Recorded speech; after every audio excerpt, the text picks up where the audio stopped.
State Rep Joe Hohenstein, and I'm here to recognize Suicide Prevention Month. And with me is a good friend of mine who is the Chief of Staff of one of my colleagues, and also a suicide survivor herself, and also the mayor of one of our small towns in Pennsylvania. Amanda Hammock serves as Chief of Staff for Jennifer O'Mara, and Jen's own family has been touched by suicide. Her father died of suicide, and you are a suicide survivor yourself as well. One of the reasons I wanted to sit down with you is to tell you a little bit about one of my favorite suicide survivors.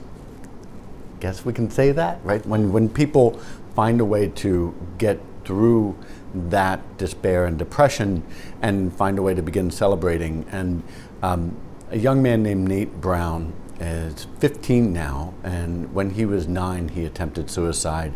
And his mother was also a suicide survivor. So together, they went and worked through their concerns, their issues with art.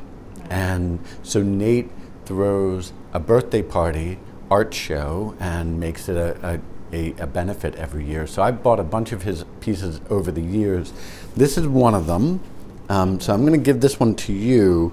But yeah, and if you could talk about it so that folks understand from the perspective of someone who has survived and decided how they're going to continue to live in this world and to find the ways, I guess, back to joy, or at least to, again, making sure that you're surviving.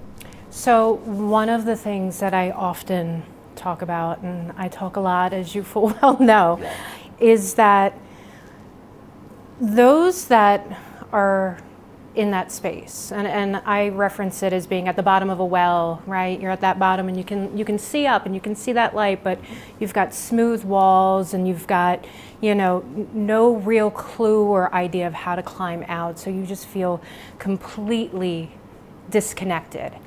One of the things that after an attempt, you, besides getting help, besides, addressing the actual event, is finding a purpose. And as you said with Nate here, that he found it through art. And that's amazing, because you need something, especially in those early kind of days. You need something, you need a purpose, because there's a lot of feelings going in.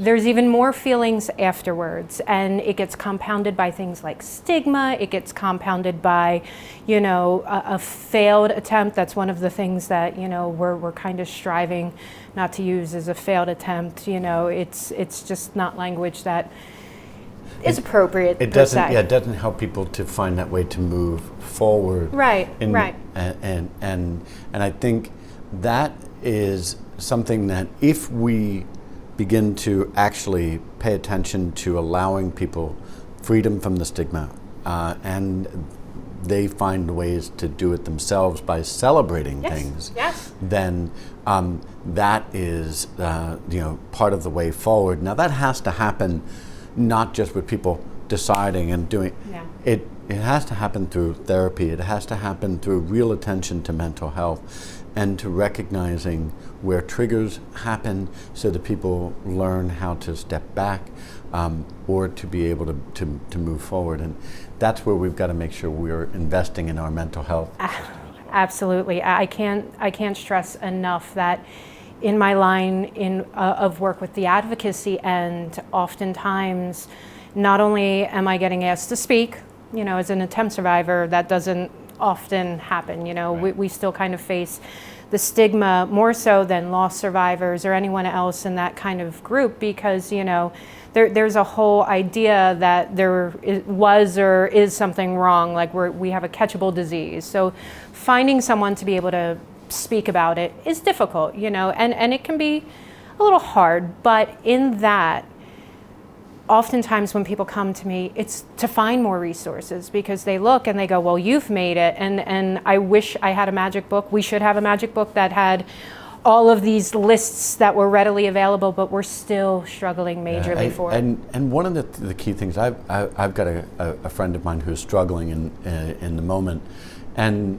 people want to strive to find that purpose, but I think the reality is sometimes the purpose is simply you wake up, you move, and you find a way to live your day, rather than necessarily saying every day has to be, oh, sunshine and rainbows. Roller happy, coaster. right? It's No. a roller coaster. Right. And but giving yourself again that freedom to be able to be human, but recognizing that's that divine spark in you. As we talked a little bit on the religious front, we'll do that later again. But that idea of your life does continue to have worth and meaning, even if sometimes it doesn't always feel that way. As I mentioned earlier to you, I had ran across in a training the term for attempt survivors being accidentally alive. And that, to my core, struck me. And I wanted to be like, I'm not accidentally alive. I have a purpose, right? I think that was one of the moments where I was already in the advocacy line of it, but when I heard accidentally alive, I wanted to be like, oh no, now you'll see real, I had purpose, but now it's like purpose, after drinking, an energy drink. I was full on going like, no one's accidentally here to begin with, so I'm not accidentally alive because I'm an attempt survivor. So this is amazing. So enjoy that. Anything as we close that we can make sure if there are people out there who might want to reach out for resources, we're going to try to put them into our links as well, but anything that you would want to make sure people know So I am a board member of Suicide Prevention Alliance, and we have a resource page that we routinely check. Like, we go in and we make sure that these are resources, not only that the clickable links work, because nobody ever wants to come click a link in the moment of help and not find what they need. We have a ton of resources there. 988, the new hotline number. Yep. Never fear it. Text it, call it. My biggest advocacy is do not hesitate. Do not hesitate if you are in need. And if you think someone is in need, do not hesitate to ask. It's going to save a life. Yeah. Bottom line. I agree. So 988. And again, I just want to thank you for being here with us as we recognize this important time and month.